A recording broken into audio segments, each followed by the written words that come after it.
Eind september 2016 was het moment waar we als gezin al lang naar uitkeken. Een bezoek aan Zandroei. Het eerste bezoek was in april 2016. In dat bezoek heeft Jurgen onderzocht of we welkom zouden zijn en hoe het gebied te bereiken was. In dit bezoek hebben we als gezin gekeken waar we kunnen wonen. Omdat er in het gebied geen openbaar vervoer is, waren we afhankelijk van eigen vervoer. Een bevriend gezin heeft ons hun auto uitgeleend terwijl zij voor 4 maanden op verlof naar Engeland gingen. Deze auto was een geschenk, omdat dit de mogelijkheid bood om de 2 dagen durende tocht naar Zandroei af te leggen. Zelfs in het droge seizoen is het een moeilijk bereikbaar gebied. Bij aankomst stroomde het hele dorp toe om ons te begroeten.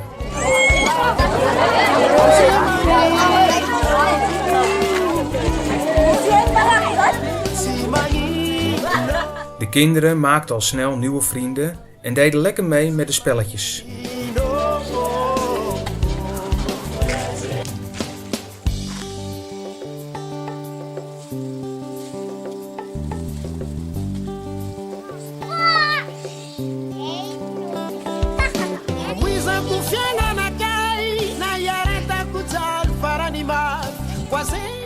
Op een gegeven moment hoorden we de kinderen zingen met onze kinderen als onderwerp.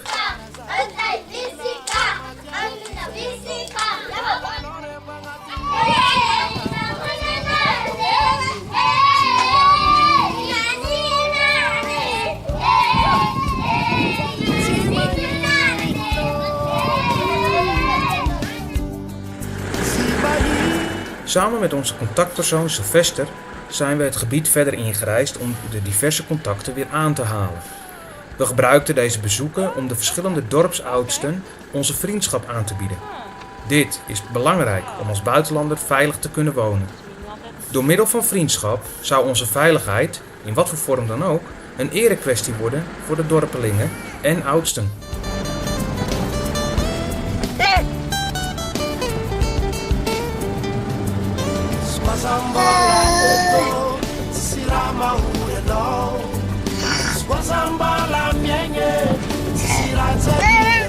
De oudsten worden in het Malagasy Pantsaka genoemd en dit betekent koning. Hier staan we met enkele dorpelingen en een van de Pantsaka's op de foto. De foto is niet alleen leuk, maar het is ook een bewijs van onze vriendschap. De Pantsaka vertelde ons dat hij de foto zou ophangen. Elke keer als hij dan de foto zou zien, zou hij zich de vriendschap herinneren. Zandroei ligt in het zuidoosten van Madagaskar en het is het woongebied van de Tanala. Het ligt op de rand van het regenwoud. Het gebied rondom Zandroei is prachtig. Tegelijkertijd moeten we erbij zeggen dat mooi niet hetzelfde is als makkelijk. Men werkt hard voor een beetje geld. Het gemiddelde dagloon is hier zo'n beetje 75 eurocent. Het wonen in dit gebied brengt heel wat logistieke uitdagingen met zich mee. Dit zal waarschijnlijk de plek worden waar ons huis gebouwd wordt. Het is aan de rand van een dorpje genaamd Maruambuka. De traditionele huisjes zijn te klein voor ons gezin. De Tanala gebruiken hun huisjes over het algemeen alleen om te eten en te slapen. Ons huis zal wat groter worden, zodat we genoeg ruimte hebben om ook de kinderen les te kunnen geven. Een mooie bijkomstigheid is dat een paar meter achter ons toekomstige huis een lycheeboom staat. En dat we een prachtig uitzicht over het dorp en de bergen hebben. Vlak bij het huis staat een goede waterpomp, waaruit we redelijk schoon water kunnen halen. En verder kunnen we met de auto helemaal bij het huis komen. We moeten eerst nog wel het een en het ander goed afspreken en op papier laten zetten. Maar daar hopen we u spoedig meer over te vertellen.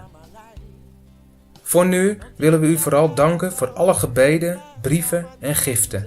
We zijn heel blij met alle hulp die we tot nu toe mochten ontvangen. Mede dankzij uw hulp zullen straks ook de Tanala het goede nieuws ontvangen.